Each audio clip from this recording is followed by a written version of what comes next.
I walked into a television station, into MTN, in May of 2016 to attend a board meeting.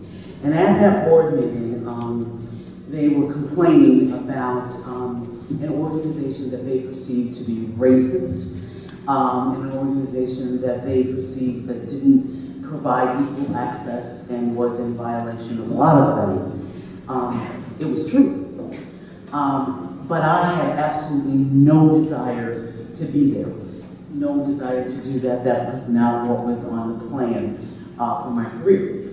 However, I am a social entrepreneur, which means that I see assets that need to be repurposed everywhere I go all the time. So I have a personal mission to make nonprofit organizations the absolute best that they can possibly be, and to teach them that their social purpose has value, and that social purpose should be that they should be able to raise money to be able to support that social purpose so that they can do good work. So strategic engineering is about, not about how we get the quick fix. Oftentimes when we go in and we do strategic planning, we're looking at, how can I change this, do this differently.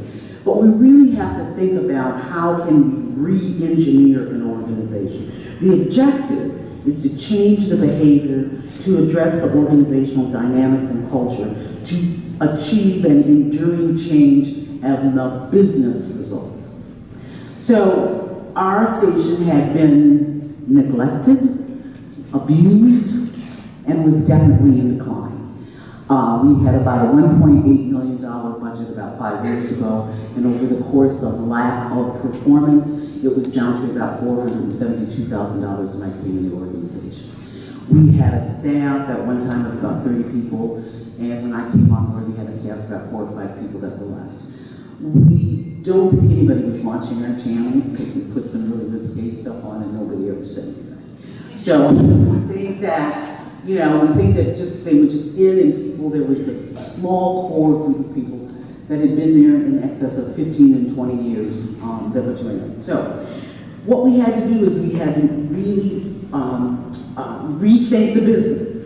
And the challenge was critical to what we were doing. We had listening sessions where we asked people how they consume television, what do they need to have a better product, how do they envision the future of MTN. We went out in the community and we found out what the community needed. We talked to nonprofit organizations and we talked to a variety of organizations. We needed to view the business processes, not its functional departments. And oftentimes that's how people move things around. But they don't look at how am I doing this business, how can I do this business differently, and how can I use models of other people's businesses to really apply to be able to do that. And it also has to be critical and customer focused. We were a membership organization, which meant that 300 people who were members of this organization felt that they had the right to dictate what we did and how fast we grew in the organization. And we weren't customer focused, and all we were really concerned about was satisfying these 300 people.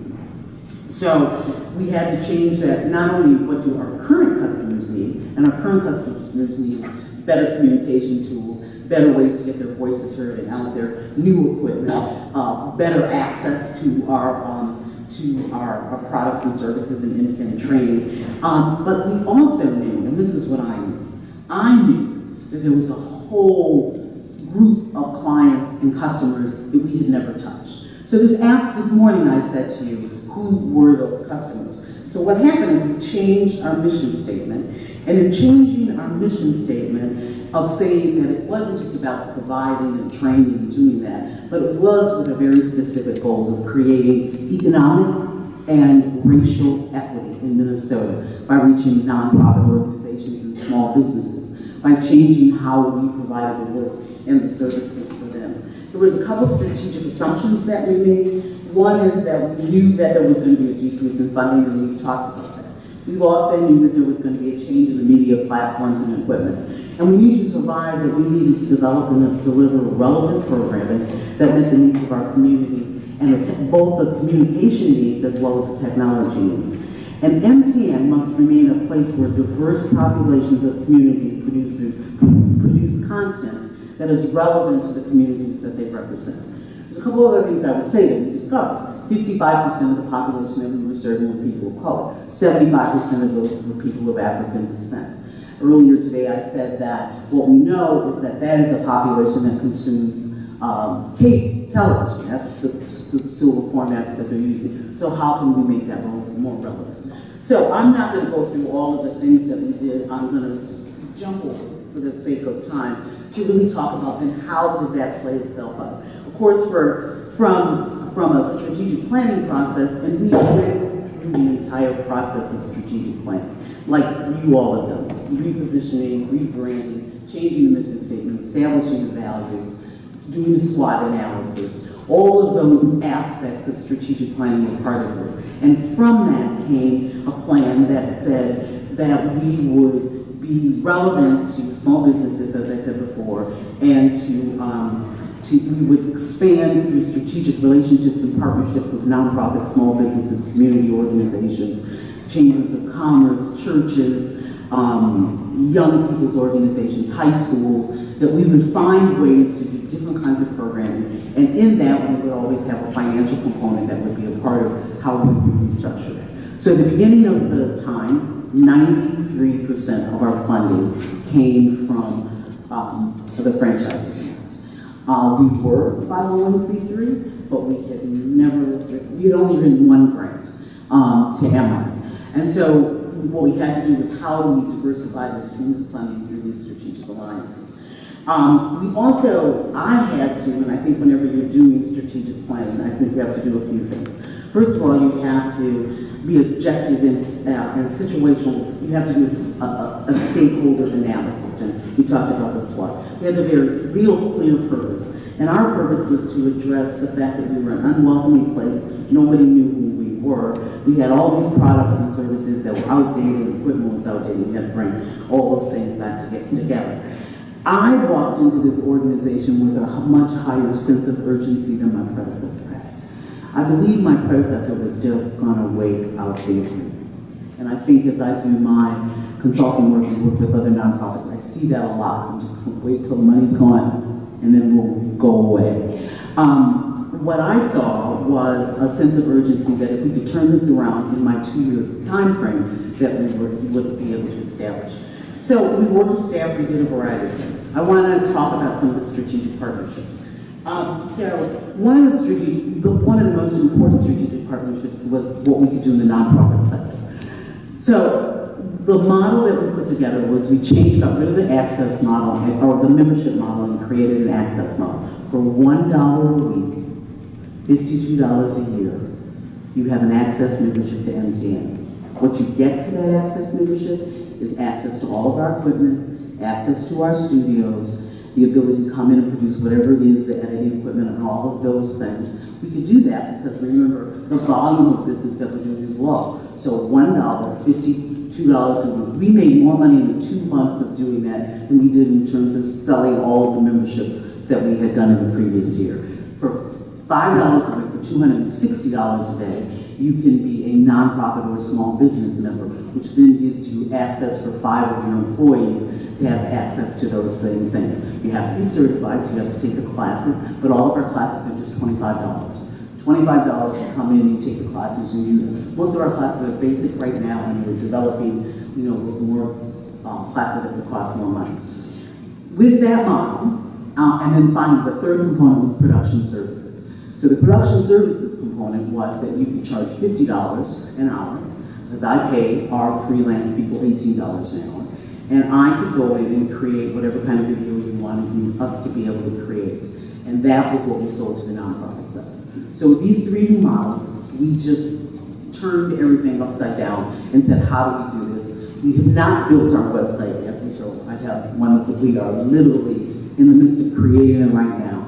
And all of this stuff is going to go live in August, so we had to make the changes within the organization. There's a couple things that I would say that was important about this. One was to change the culture of the staff to think about customer service as opposed to opening the door and letting people come in and not really paying much attention to what it was that they created and how they did that. So the staff had to learn how to do customer service. I also mentioned earlier that we had to be able to bring in a staff that could do the opening and door and the greeting. And for that, we were able to do that with the senior citizens that we were able to bring in that I don't pay for, that the federal government pays for that. So they clean, they set the studios up, they make sure that the equipment is available. They do all of that work so that my technical support staff is available to provide technical support to our producers, to teach classes, and then also to produce videos.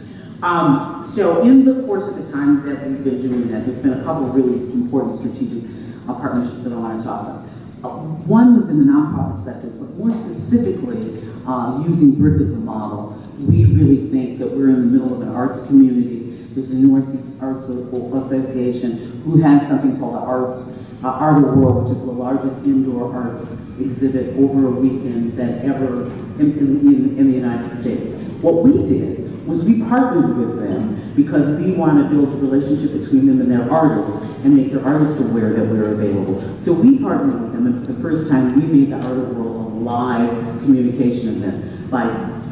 It's huge. The building is like 5 or 6 blocks in Northeast Minneapolis. And what we did was we set up big cameras around, and we had like a box where people talk about art and all those kinds of things. And what we did was we made the event, there's a term that I would use for this if I was a television person. But what we did was we created this live event, and we made the event a live event. We then was able to get more programming, but more importantly, we were able to build an alliance with the Northeast Arts Association Alliance, and now we are now talking about how we can work more closely together with their artists to give their artists more, again, to think about their artists as a business, to sell their artists as a business, and to give them the video and the platform to be able to do that. With theater, to be able to bring in more theater and do some of the things that we talked about. So that was one of the important things. The second one that I'll talk about is the second one that I would talk about, as I mentioned this morning.